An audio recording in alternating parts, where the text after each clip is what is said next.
जो एक great freedom fighter रहे हैं, जो आदिवासी लोगों के लिए वो भगवान थे।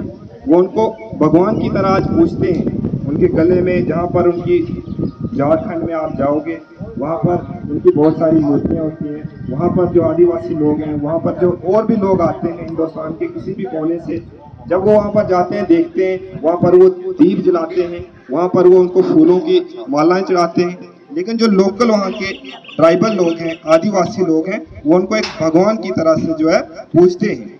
वो सिर्फ 20 साल की उम्र के थे तो उन्होंने हिंदुस्तान की जो एक आज़ादी की जो लड़ाई थी उसमें हिस्सा लिया था, और 25 साल की उम्र में अंग्रेजों ने उन्हें स्लो पॉइजन देकर जो है उनकी मृत्यु हो गई थी। उनकी जिंदगी तो बहुत छोटी थी, लेकिन वो अपनी जिंदगी में बहुत बड़े कारनामे करके चले गए थे।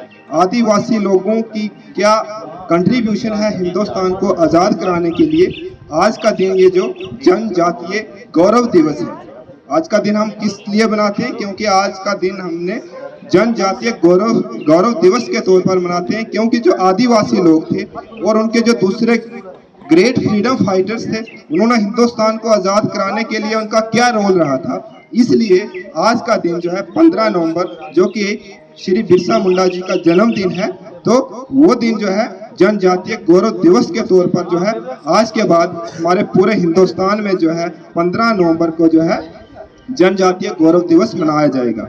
आप आज बिहार में चला जाओगे, बिहार के बाद उसकी जो बिहार पहले एक ही स्टेट थी, बिहार और झारखंड, फिर ये अलग से झारखंड अलग से स्टेट बन गई। तो जब अलग से स्टेट बनी वहां पर, तो लेकिन जो झारखंड के लोग थे, बिरसा मुंडा आज भी उनके दिलों में राज करते हैं।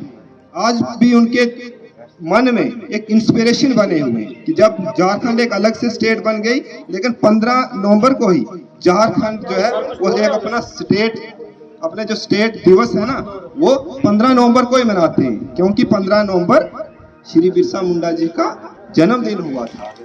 25 साल की उम्र, छोटो सोचो कि 25 साल कितनी एज होती है, लेकिन एक भगवान की उपाधि जो है वहाँ के लोग, जो आदिवासी लोग, उनको देते हैं। इसलिए कहते हैं कि जिंदगी लंबी नहीं, ये नहीं जरूरी है कि आपकी जिंदगी बहुत लंबी हो, चाहे जिंदगी छोटी हो, लेकिन बड़ी होनी चाहिए। कुछ ऐसा कारनामा करके जाओ कि आपको आने वाली जो जनरेशन होगी वो आपको हमेशा आपके जो कारनामे होंगे, आपने अपने देश के लिए क्या योगदान दिया है, अपने देश को तरक्की की किस राह। आज हमें जरूरत नहीं है कि हम आज़ादी के लिए, हम आज़ाद देश में रहते हैं, लेकिन हम अपने देश की तरक्की के लिए क्या कुछ कर सकते हैं। आज भी आपके पास ऐसे बहुत सारे मौके, बिहार में, झारखंड में जो एयरपोर्ट है वहाँ पर, वो एयरपोर्ट इंटरनेशनल एयरपोर्ट है, वो भी श्री बिरसा मुंडा के नाम से है। इंटरनेशनल एयरपोर्ट है, बहुत बड़ी बात। यहाँ तक कि पार्लियामेंट में आप चले जाओगे ना, हिंदुस्तान का जो पार्लियामेंट है दिल्ली में, वहां पर किसी भी फ्रीडम फाइटर की कोई फोटो नहीं है, सिर्फ एक श्री बिरसा मुंडा जी हैं, उनकी फोटो जो है पार्लियामेंट में लगी हुई है। इससे आप अंदाजा लगा सकते हो कि उन्होंने कितना बड़ी कंट्रीब्यूशन उनकी रही होगी हिंदुस्तान को आज़ाद कराने में।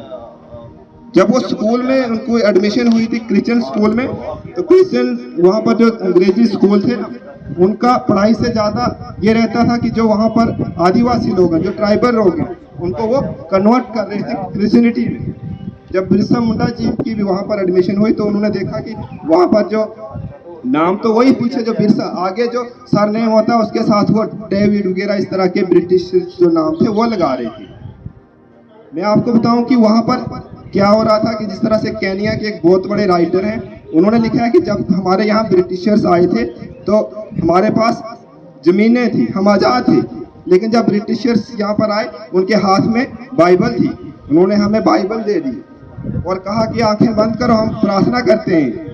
हमने आंखें तो बंद कर ली, हम प्रार्थना तो करने लगे, हमारे हाथ में ब्रिटिशर्स ने बाइबल थमा दी, लेकिन बदले में जब हमने आंखें खोली तो हमने देखा कि हमारे हाथ में बाइबल है और हमारी जमीनें जो अंग्रेजों के पास चली गई हैं। कुछ इसी तरह की रणनीति जो थी उस वक्त जो है ब्रिटिशर्स अपने पैसे के लिए कि कैसे हमें ज़्यादा से ज़्यादा इनकम जो है यहाँ से हासिल हो, तो उन्होंने क्या किया, वहाँ के जो लोग थे, जो ट्राइबल्स की जो जंगलात वगैरह थे, उनको काटना शुरू किया और वहाँ पर उसको खेत बना दिया ताकि यहाँ पर ज़्यादा से ज़्यादा फसल वगैरह इस तरह की लगा जाए ताकि उनको ज़्यादा इनकम हासिल। इसके खिलाफ जो है वहाँ के जो आदिवासी लोग थे उन्होंने बहुत आवाज़ उठाई, लेकिन उनका कोई ऐसा लीडर नहीं था जो उनको आगे लीड कर सके। तो वो उनको उस वक्त लीड किया 20 साल के बच्चे ने, वही श्री बिरसा मुंडा जी। और वो जो अंग्रेजों का जो एक्ट था कि वो जंगलात को काट रहे थे और जमीनें बना रहे थे, अंग्रेजों ने आखिरकार उनसे हार मान ली और वो पीछे हटके, और वो एक वॉरियर भी थे। वो सिर्फ ये नहीं थे कि बस एक लीडर, वॉरियर भी थे, वरीला वारफेयर में वो बहुत माहिर थे। वो अंग्रेजों के हाथ नहीं आए थे कभी भी। अंग्रेजों की 1500 150 जो है लोग अंग्रेज अपनी फौज लेकर जो है उनके पीछे जाते हैं, लेकिन वो अंग्रेजों को नहीं मिलते थे क्योंकि वो वार में भी, जंग में भी माहिर थे, एक कमांडो की तरह। और फिर आखिरकार जब अंग्रेजों की सारी चालें फेल हो गई और उन्होंने उस पर 500 रुपये इनाम उस वक्त रखा। उस वक्त 500 रुपये, आज सोचोगे ना, बहुत होता था। मतलब आज 1 रुपये की वैल्यू भी, आज आप उस वक्त का 1 रुपये ऐसा होता था कि जब कोई चीनी वगैरह है ना, पूरी बोरी आ जाती थी 1 रुपये। मतलब आज के 50 या 40 लाख के बराबर उस वक्त 500 की वैल्यू थी। तो अपने ही किसी साथी ने जो है उस वक्त वो बिरसा मुंडा सीरीज को जो है पकड़वा लिया था, गद्दारी कर ली थी और अंग्रेज आखिरकार उनको गिरफ्तार करके ले गए। और उनको जब रांची जेल में बंद कर दिया गया, वहाँ पर अंग्रेजों ने ऐसी चाल चली कि उनको ऐसा पॉइजन दिया कि धीरे धीरे से उनकी वहाँ पर मृत्यु हो गई। वो तो मर गए, लेकिन उनकी जो विचारधारा थी, जो सोच थी और जो कंट्रीब्यूशन थी हिंदुस्तान के लिए, वो आज तक भी जिंदा है। और आज भी हिंदुस्तानी लोग जो है ना उनको याद करते हैं। ये दिन इसलिए मनाने का क्योंकि हम ऐसे लीडर्स के बारे में बहुत कम जो है हमें हिस्ट्री की किताबों में पढ़ने में मिलता है, ताकि आपको अवेयरनेस हो सके कि जो आदिवासी लोग थे उनकी क्या कंट्रीब्यूशन रही हिंदुस्तान को आज़ाद कराने में। तो इसलिए ये जो पूरा हफ्ता है 22 तारीख तक जो है हम जनजातीय गौरव दिवस जो है वो सेलिब्रेट करते रहेंगे। कल भी हमने स्कूल में स्पीच वगैरह बच्चों की इसमें रखी है और भी दूसरे प्रोग्राम हम कंडक्ट करेंगे। तो मैं उम्मीद करता हूँ कि आपको ये जरूर जो है उनकी लाइफ के बारे में, उनकी कंट्रीब्यूशन के बारे में पता चला होगा। और हम प्रोग्राम करेंगे तो और ज़्यादा जानकारी आपको हासिल होगी और कल भी आप इस पे जो है स्पीच करोगे। Thank you.